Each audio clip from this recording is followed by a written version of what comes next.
He called her a waste of space, loud enough for the entire checkout line to hear.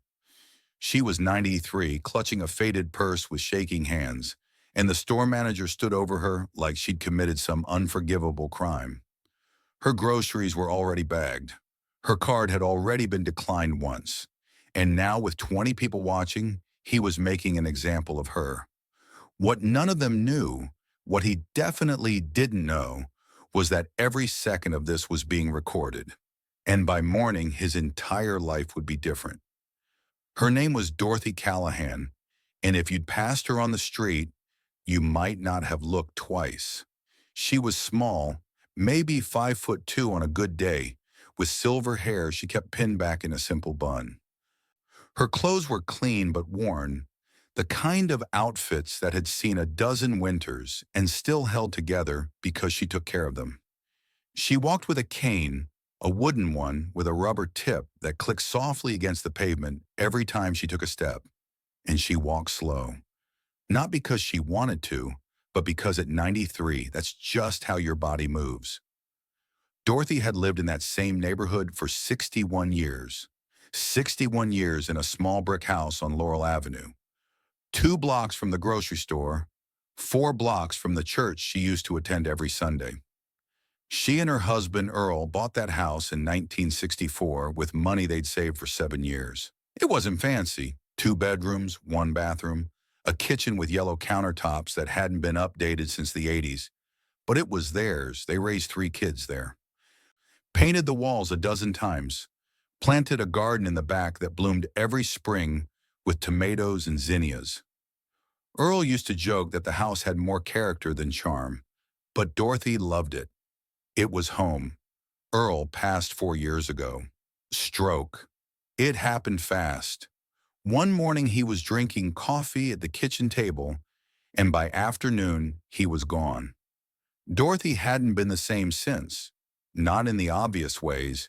She didn't fall apart. She didn't stop functioning. But something inside her had gone quiet.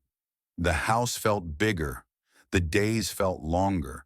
And the routines they used to share, walking to the store on Sunday mornings, sitting on the porch in the evenings, watching game shows before bed, all of that disappeared. So Dorothy created new routines, smaller ones, simpler ones.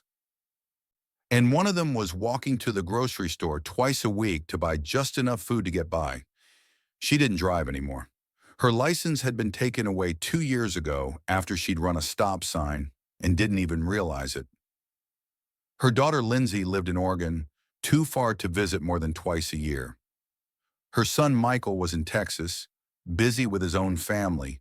Her youngest Jacob called every few weeks but rarely came by. So Dorothy was alone most of the time, and she was okay with that, or at least she told herself she was.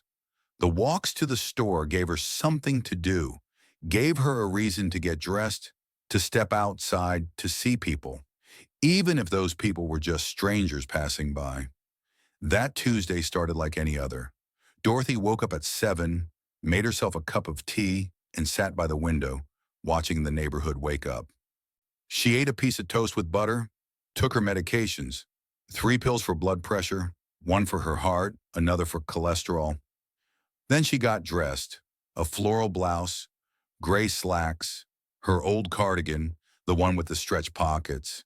She tied her walking shoes carefully, double knotting them the way Earl used to remind her to.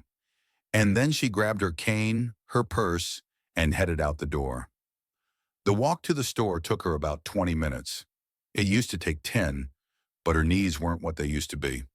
She passed the Hendersons' house with the bright red mailbox, past the corner where the old diner used to be before it closed down, past the park where she used to take her kids when they were little.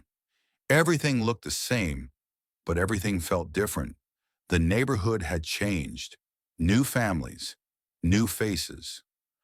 People didn't sit on their porches like they used to, didn't wave when you walked by. Dorothy missed that, missed the feeling of being known. When she got to the grocery store, she grabbed a cart and started her usual route. Produce first. She picked up a small bag of apples, some bananas that were just starting to brown because they were cheaper that way. Moved to the bread aisle and grabbed a loaf of wheat bread, then soup, 3 cans of chicken noodle, her favorite, a carton of eggs, a small jug of milk. She didn't buy much, couldn't carry much, and honestly didn't need much. She was only cooking for herself now. She made her way to the checkout, her cart wobbling slightly on one bad wheel. The store was busy for a Tuesday afternoon. Lines at every register. She picked the shortest one and waited. The woman in front of her had a full cart, 2 kids hanging off the sides, a baby in the seat. Dorothy smiled at them, but the mother was too busy wrestling a candy bar away from the toddler to notice. When it was finally Dorothy's turn, she unloaded her items onto the belt slowly, carefully. The cashier was young, maybe 19, with a name tag that said Emma. She greeted Dorothy with a polite smile, and Dorothy smiled back, grateful for even that small kindness. Emma scanned everything, and the total came up on the screen. $27.63.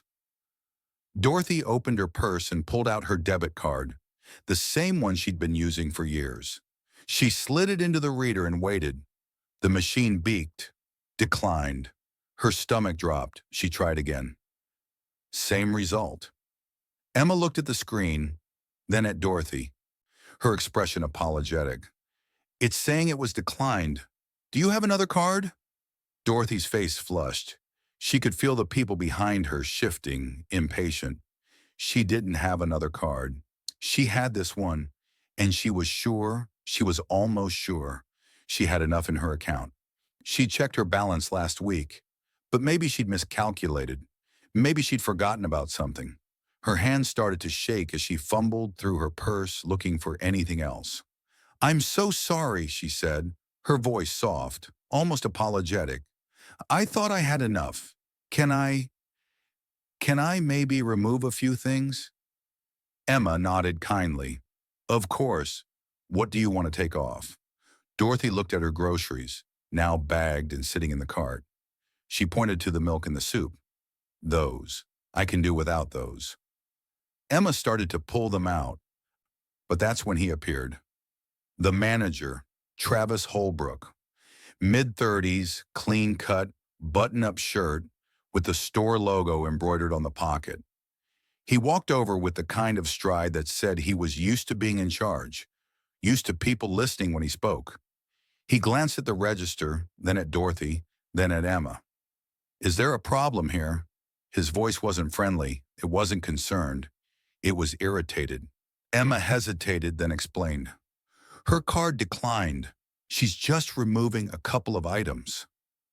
Travis looked at Dorothy like she was a complication he didn't have time for. He didn't say anything at first, just stood there with his arms crossed, his expression hard. Dorothy tried to speak, tried to explain, but before she could get the words out, he cut her off. Ma'am, if you can't afford your groceries, you shouldn't be wasting our time. The words hit her like a slap. The people in line behind her went quiet. Someone coughed. Another person whispered something. Dorothy's face went hot with embarrassment.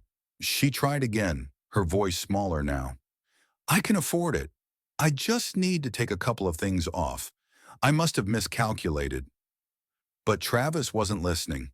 He was looking past her, at the line that had formed behind her, at the customers who were starting to look annoyed. You're holding everyone up, he said, louder now, like he wanted to make sure everyone heard. Either pay or step aside. Dorothy's hands trembled as she gripped the handle of her cart. She looked at Emma, hoping for some kind of support, but Emma just stared at the register, clearly uncomfortable but too afraid to say anything. Dorothy tried one more time. Please, I just need a moment to... Look, lady, Travis interrupted, his tone sharp and cold. I don't have time for this. You're a waste of space right now. Either figure it out or get out of the way so people who can actually pay can get through. The words hung in the air like a bad smell. A woman 2 people back gasped audibly. Someone muttered, That's messed up. But no one stepped forward. No one said anything to Travis. And Dorothy just stood there, frozen, her fingers still gripping the edge of the counter, her lips pressed together, her eyes staring down at her purse. She didn't cry, but you could see it, the humiliation, the shame, the feeling of being small. Travis didn't stop. He reached over, grabbed the bags that Emma had just finished packing, and started pulling items back out. Not carefully, not respectfully. He grabbed the bread and tossed it back onto the counter, picked up the carton of eggs and dropped them into the cart with a careless thud. Dorothy flinched. One of the eggs cracked. She saw it but didn't say anything. Travis kept going, his movements quick and dismissive, like he was cleaning up a mess. "You can't just come in here expecting us to babysit you through every single purchase," he said, loud enough for the whole front end to hear. "This isn't a charity. If you can't keep track of your own money, maybe you shouldn't be shopping." The cashier looked horrified. Her hands hovered over the register, unsure what to do. The customers behind Dorothy shifted uncomfortably, some looking away, others staring directly at the scene unfolding. And Dorothy, this woman who had buried her husband, who had raised 3 children, Capervi, who had lived through wars and recessions and heartbreaks, just stood there silent, her dignity being stripped away in front of strangers. But someone was watching, someone who hadn't said a word yet. Near the customer service desk, partially blocked by a display of bottled water and a rack of discounted snacks, stood a man in his late 50s. He was tall, broad-shouldered, wearing a dark jacket and jeans. His arms were crossed. His face was calm, but his jaw was tight. His name was Roland Price, and he wasn't just another customer. He worked for the corporate security division of the grocery chain's regional office. He'd been sent to this location as part of a routine evaluation after the store had been flagged for multiple complaints about management conduct and employee treatment. Roland had been in the store for about 30 minutes, walking the aisles, observing interactions, taking mental notes. He'd planned to wrap things up and file a standard report, but then he saw this. He saw Dorothy. He saw Travis. And he saw everything that was happening. His eyes didn't leave them. He didn't pull out his phone, didn't intervene. Not yet. He just watched, his expression unreadable. But inside, something was building.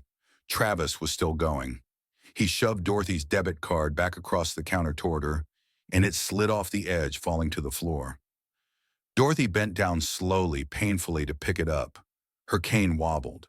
Her knees cracked, and Travis just stood there, watching her struggle, offering no help. When she finally stood back up, card in hand, she looked at him with an expression that was equal parts confusion and hurt. "I can pay," she said, her voice barely above a whisper. "I just need to remove the milk in the soup. That's all."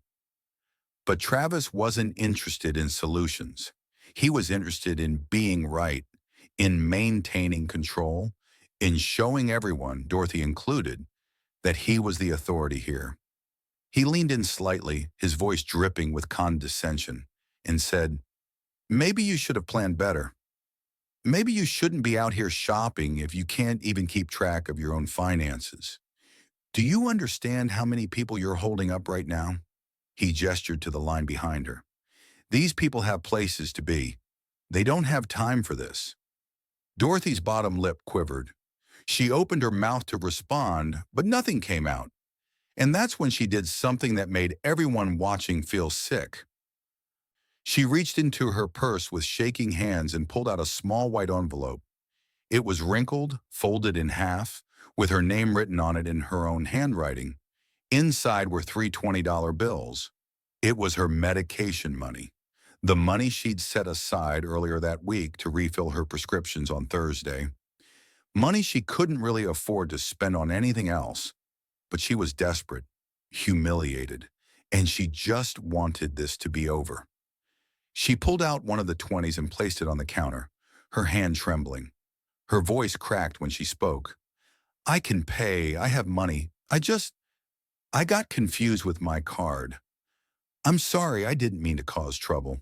She looked up at Travis with eyes that were wet but refusing to cry. Please, I just want to pay and go home. For a moment, just a moment, it seemed like Travis might back off, like maybe some small part of him realized he'd gone too far. But he didn't. Instead, he glanced at the $20 bill, then back at her, and said, next time, don't come in here if you're not ready. The air in that store felt thick, wrong. Like everyone knew they were witnessing something terrible, but no one knew how to stop it. A few people in line looked down at their phones. One man shook his head in disgust but said nothing. A woman near the back of the line whispered to her husband, someone should say something, but no one did, except Roland. Roland had seen enough. He stepped forward, didn't rush, didn't make a scene, just walked calmly and deliberately toward the register with the kind of presence that made people instinctively move out of his way. He stopped about 5 feet from Travis, hands still in his pockets, and said in a calm, even tone, excuse me. Travis turned, clearly annoyed by the interruption. He looked Roland up and down, sizing him up like he was just another customer about to complain. Can I help you? He asked, his tone dismissive. Roland didn't answer right away. He let the silence hang for a second. Then he looked at Dorothy, looked at the cracked eggs in her cart, looked at the $20 bill still sitting on the counter. Then he looked back at Travis, and he pulled out a badge from his jacket pocket and held it up so Travis could see it clearly. Roland Price, Corporate Security and Compliance, Regional Office. I need to speak with you immediately. The color drained from Travis's face. The confident, condescending smirk disappeared in an instant. His mouth opened slightly, but no sound came out. He glanced at the badge, then at Roland, then back at the badge like he was hoping he'd misread it. I was just handling a situation with... Roland cut him off. His voice was still calm, but there was steel in it now. We'll discuss it in the office. Let's go. Now. Then Roland turned to Emma, who looked like she wanted to disappear into the floor. Please complete this woman's transaction, he said, his tone softening. Everything she originally had in her cart. Ring it all up. No charge. Corporate will cover it. Emma's eyes went wide. She looked at Travis, then at Roland, then back at her register. Everything, Roland nodded. Everything. And replace those eggs with a fresh carton. Then he turned to Dorothy. His expression softened even more. He took a small step closer and spoke gently, the way you'd speak to someone who'd just been through something traumatic. Ma'am, I apologize for what just happened to you. That was completely unacceptable, and it does not represent the values of this company. Please take your groceries. You don't owe anything. And if you need help getting home, we'll arrange a ride for you. Dorothy stared at him, her eyes wide, confused, overwhelmed. She tried to speak, tried to say she could pay, but her voice failed her. Tears finally came then. Not loud, not dramatic, just quiet tears that rolled down her cheeks as she nodded. Roland gestured to another employee standing nearby, a young man stocking shelves, and said, help her to her car, please. Carry her bags. Make sure she gets there safely. The young man nodded immediately and walked over, offering Dorothy a kind smile. I got you, ma'am. Take your time. Emma quickly rang up all of Dorothy's items again, her hand shaking slightly as she scanned each one. She grabbed a fresh carton of eggs from the cooler behind her, bagged everything carefully, gently, like she was trying to undo the damage that had been done. When she finished, she handed the bags to the young employee and said quietly to Dorothy, I'm really sorry. Dorothy just nodded. She couldn't find words yet. As Dorothy was guided toward the exit, she passed Roland. She stopped for just a moment, looked up at him and whispered, thank you. Her voice was so small, so fragile, that it almost broke him. Roland nodded once. You deserve better than that, ma'am. Much better. Travis was still standing there frozen, his mind clearly racing to figure out how to salvage this. But Roland didn't give him time to think. Office now! He gestured toward the back of the store, and Travis, looking like a man walking toward his own execution, followed. The customers who had witnessed everything stood in stunned silence. A few started whispering to each other. One woman pulled out her phone, probably to text someone about what she'd just seen. Another man just shook his head and muttered, "About time." They walked through the employees-only door, past the break room, and into the small manager's office at the back of the store. It was cramped. Just a desk, a couple of chairs, a filing cabinet, and a computer monitor. Roland closed the door behind them. Travis immediately started talking, his words coming out fast and defensive. "Look, I was just trying to keep the line moving. She was holding everyone up, and I've got corporate breathing down my neck about transaction times and customer flow, and..." Roland held up a hand. "Stop." Travis stopped. Roland walked over to the computer, moved the mouse to wake up the screen, and pulled up the store's security camera system. He clicked through a few menus, found the right timestamp, and pulled up the footage from the front registers. 4 different camera angles, all of them showing the last 10 minutes in perfect damning detail. Roland let it play. They watched Dorothy approach the register, watched her card get declined, watched her try to explain, watched Travis walk over and immediately take control with that harsh, dismissive tone, watched him berate her in front of a crowd, watched him toss her groceries around like they were garbage, watched her pull out her medication money with shaking hands, watched the whole ugly thing unfold in real time. When it was over, Roland paused the video and turned to Travis. "Explain to me what I just watched." Travis opened his mouth, closed it, then tried again. "She was holding up the line. I was trying to resolve the situation quickly." Roland's expression didn't change. By calling a 93-year-old woman a waste of space, by humiliating her in front of other customers, by throwing her groceries around and making her feel like she didn't belong in the store? Travis looked down at his shoes. "I didn't mean it like that." Roland leaned back against the desk, arms crossed. "How did you mean it then?" Travis fumbled for words. I've been under a lot of pressure. We've got metrics to hit, and I was having a bad day and..." "Stop," Roland said again. "I don't care about your bad day. I don't care about your metrics.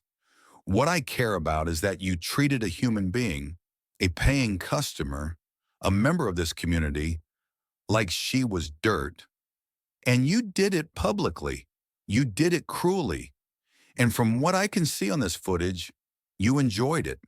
Travis started to protest, but Roland wasn't finished. "Do you know what that woman was holding when she tried to pay you?" Travis shook his head. "Medication money," Roland said. "Money she'd set aside to refill her prescriptions later this week. She was willing to give that up just to end the humiliation you were putting her through. Does that sound like someone who deserved what you did to her?" Travis didn't answer. He couldn't, because there was no good answer. Roland stood up straight. "I've been doing this job for 12 years. I've seen a lot of bad management, a lot of poor judgment. But what you did today, that crosses a line. That's not poor judgment. That's cruelty. And this company has a zero-tolerance policy for the kind of conduct I just witnessed." Travis's face went pale. "What are you saying?" "I'm saying your employment with this company is terminated, effective immediately." The words landed like a hammer. Travis's mouth fell open. "You can't. I've worked here for 6 years. I've got seniority. I've got..." Roland cut him off. "You've got a termination on your record now. I'll be filing a full incident report with HR and upper management. This footage will be reviewed by the district manager and the regional VP. And based on what I've seen, you're lucky if this is the only consequence you face." Travis tried to argue. tried to say it wasn't fair, that he deserved a second chance, that everyone makes mistakes. But Roland was done listening. Turn in your badge, your keys, and your name tag. You'll receive information about your final paycheck in the mail. Security will escort you out. And that was it. No negotiation, no appeal. Travis Holbrook, who had stood over Dorothy Callahan 20 minutes earlier like he owned the world, was now unemployed, humiliated, and escorted out of the building by the same security guard who usually just checked receipts at the door. By the time Dorothy got home, her hands had stopped shaking, but her heart was still racing. The young employee had helped her carry the bags into her kitchen, asked twice if she was okay, and even offered to come back and check on her later. She'd thanked him, closed the door, and stood in her quiet kitchen, staring at the groceries on the counter. She didn't even remember the walk home, didn't remember unlocking the door. It all felt like a blur. She sat down at the table, the same table where she used to eat breakfast with Earl, and just breathed. She thought about what had happened, thought about the way Travis had looked at her, spoken to her, treated her like she was nothing. And she thought about Roland, about the way he'd stepped in, the way he'd seen her, really seen her. She cried then, not from sadness, not from anger, just from the overwhelming relief of being treated like a person again. That evening, Roland filed his report. He didn't sugarcoat anything. He included the video footage, timestamps, witness statements from 2 customers who'd come forward after the incident, and his own observations. He sent it to the district manager, the regional VP, and the HR director. By the next morning, the entire regional leadership team had seen it. Phone calls were made, meetings were scheduled, and within 48 hours, the store's entire management structure was under review. The district manager, a woman named Karen Shields, personally called Dorothy 2 days later. She apologized profusely, explained what had happened to Travis, and offered Dorothy a $500 gift card as a gesture of goodwill. Dorothy tried to refuse it, said it wasn't necessary, but Karen insisted. She also told Dorothy that new training protocols were being implemented across all stores in the region. Training focused on dignity, respect, and how to handle difficult situations with empathy instead of aggression. Word spread fast in the neighborhood. People who'd been in line that day started talking about it. Some posted about it on local Facebook groups. Others told their friends, their families. The story grew. And with it, opinions. Some people felt guilty for not stepping in.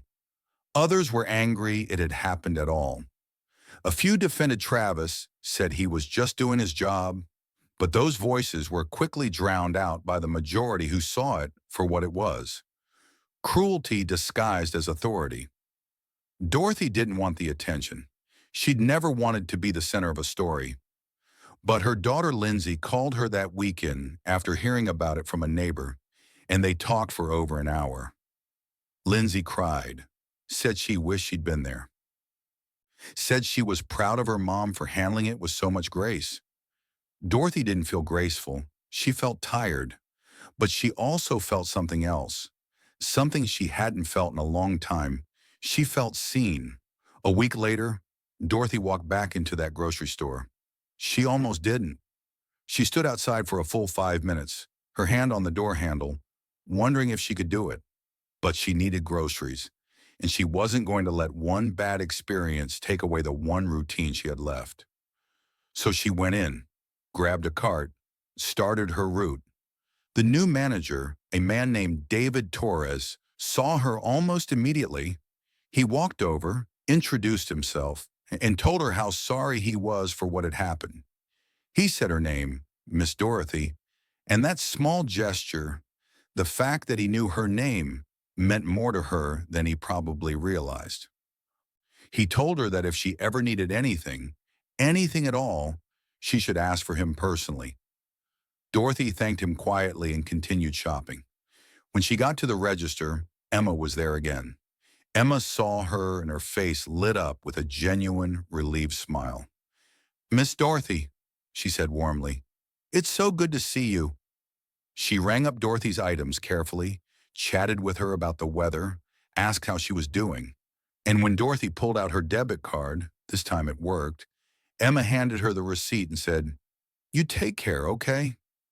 Dorothy nodded. "You too, sweetheart."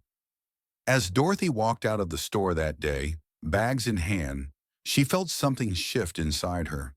Not everything was fixed. The loneliness was still there.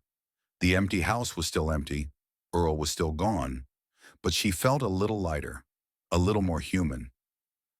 Because someone had cared. Someone had stepped in. And someone had made it right. Roland never met Dorothy again. He didn't need to. He filed his report, did his job, and moved on to the next store evaluation.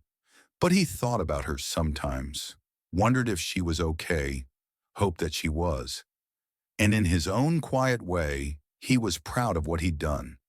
Not because it made him a hero, but because it was the right thing to do. Travis Holbrook struggled to find work after that.